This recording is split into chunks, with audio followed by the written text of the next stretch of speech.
Gotta keep the action moving. But what action is there when I'm trying to get to the mines and I'm lost and don't know how to get there? Kind of lame. Well, I get frustrated when I get lost. I actually got lost several times. Not really lost. It was stuck on a puzzle mainly on all those times, but or I needed a specific item or something, and I wasn't sure where to get it, and I looked it up after the stream. Yeah. I don't mind getting lost. I actually, in some ways, am okay with getting lost. Because when you get lost, like, I don't know, a lot of games are designed nowadays to kind of, just sort of kind of hold your hand and tell you where to go. And, you know, they basically share everything at the get-go of how to do something. Yeah. But when you get lost, if you have a game that is designed to where for you to get lost, then it's kind of like a moment where it's like, okay, you have to figure it out, and there's a sense of adventure of not exactly knowing where you're going and what you're doing. It's like games like Pokemon though that give you a waypoint. You can set a waypoint and go, okay, I want to go to this waypoint, or you have a clear map. Which is why I didn't really get lost in Urza's Little Fortune. I just got stuck on puzzles. Yeah. Because it's something more as simple as there's a brick up here, hit that with your weapon, it falls down. Yeah. But it's so off screen, where it's barely on screen, and you have to hit the top of it, and you have to perfectly hit it, and all that. And I didn't realize it until I looked it up, and I felt so stupid when I didn't figure it out myself. But yeah, that's one thing about Metroidvanias is I don't mind getting lost in them as much, because it rewards you for exploring, and you're still going to places you haven't been yet, Yeah. even if you're going the wrong way. So you can limit it down, Okay, I cleaned this part of the map now. The only place to go is here, so where we need to go must be here. Yeah. That's why every time I got stuck in that game, it was a puzzle and not because I got lost. Yeah. Unlike Elden Ring, where I got lost and stuck. And that's why I stopped playing. Yeah. No, this is going to be a hot take. I think Elden Ring's mechanics are fantastic, but its world structure, story structure is complete garbage. Like, it is so bad.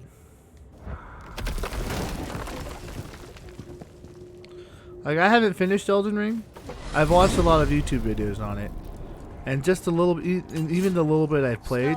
When you can go through the whole game and have no idea what the story is about, and just have to fill in the holes yourself, like with theories based on theories based on theories. I'm fully aware of that. It's so bad. I agree with you on that one. The story, you have to literally go out of your way to look up lore pieces and stuff. You know what I mean? And all sorts of, look at stuff. So he was right.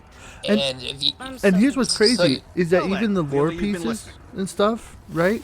They don't tell you anything. They're just theories that are trying to craft together a narrative to make it make sense. But I would recommend watching a video, because there are people on YouTube that made a video that just summarized Elden Ring's story, because it's really pain piecing it together. If you have to know a lot of stuff. Yeah. So that's why those videos are popular. Yeah. Because a lot of people can't figure that out on their own, so they turn to that. The Castlevania timeline's kind of the same thing. Yeah. Like everything links, but you would have to look into detail of why they link and everything. There are games that are direct sequels to another Castlevania game. Talk about Dawn of Sorrow. Actually, I think that's it. those games, there was a pretty decent story because they interlinked together, and each had a decent story on their own, and they mixed together. Kind of like Pokemon, how Pokemon Black and White and Black and White 2 together had the best story of Pokemon, maybe trumped by Scarlet.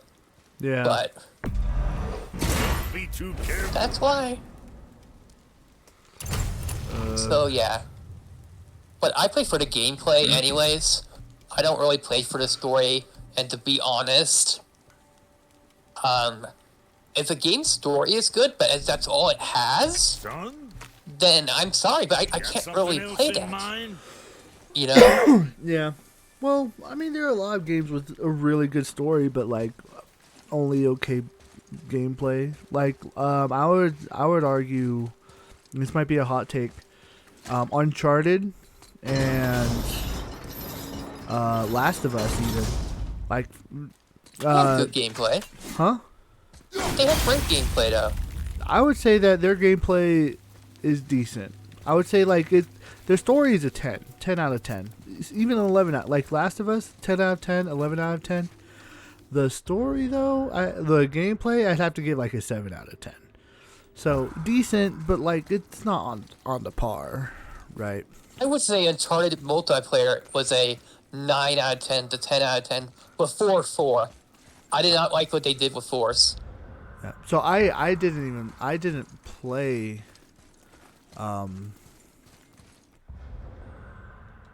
You didn't play Uncharted multiplayer? Gotcha. No, I didn't play it. I played Uncharted much later, so I can't. Uncharted 4 still has multiplayer online if you ever play that. Does it It's still? just not as good as 2 and 3, but you can't play that anymore. So, I'm surprised it's still up. Actually, that is such an old game. yeah. Oh, that's another. It's a- That's actually another. That's another series I actually want to play. is Uncharted. So I like the gameplay actually a lot. And I like Last of Us gameplay too. The thing with Last of Us' gameplay is there are quite a bit of stealth sections, and I don't like those. But that's my only complaint about the Last of Us campaign. yeah. I thought it was fun. Yeah, Atreus, here. I'm talking about games that like visual novels that don't have good music, don't have anything but a good story. Not just visual novels, but you know what I mean. Oh. Games that have bad gameplay but good story. The- don't. Yeah, I guess the closest I can think to that would be not a visual novel. What is it what's that? There was one that was recently like the robot one. It's like choose your own adventure stories, right? Just I don't know. Yeah, I'm trying to remember. It's like the one with the robot and stuff. I'm not sure what you're talking about, so I can't help you. Yeah, I don't remember what it was. I need to. Become Human. That's what it Become was. Human? Oh, is that what you're talking about? Yeah. I never even played that game. I've just seen it around. Yeah. I've never even watched gameplay of it. I haven't seen a trailer. I just seen it around on like. Okay, I lied. I've seen a trailer, but that's about it. So that game is interesting only in the sense that it's not necessarily difficult, hard like gameplay mechanic wise. You're basically just pressing X and square and circle, but the amount of different potential gameplay endings on that are so insane that it's kind of crazy. So it's got hundreds of different endings. So that's why. Oh my gosh, I am not doing this very well. Man. Oh, there's not a waymarker marker? Gotcha. Yeah. Sorry, that was a little bit of a distraction. But, like, let's look at Ace Attorney. Ace Attorney, yeah, it's point click, but what you do has so much impact. There's so many different dialogue options you could trigger by presenting evidence. You could presenting evidence to the right statement makes you feel it feels really good. You know, it has amazing music. It has amazing characters. It I has would- amazing references. Now, I would argue though that while that has a fantastic story, fantastic music, that it doesn't have the most in-depth gameplay. So, but it's still fun. But it's fun gameplay though. Is the thing. Yeah. Like presenting stuff to a statement, presenting evidence to contradict a point that the opponent says, or stuff like that. There's something fun about that. Oh yeah, I'm not saying it's not fun. I'm just pointing that out. You know. I just that- mean when I'm talking about, I'm not talking about like Ace Attorney, or in this case, Digimon Survive. I guess another weird example would be like the dating simulators, or like those are always kind of weird. I actually tried demos for dating sims before. Oh yeah. They're interesting. And there's a certain dating sim that we all know, Oh, the Hatoful. Fire Emblem. Oh yeah, that's basically a dating simulator. I can't even argue against that.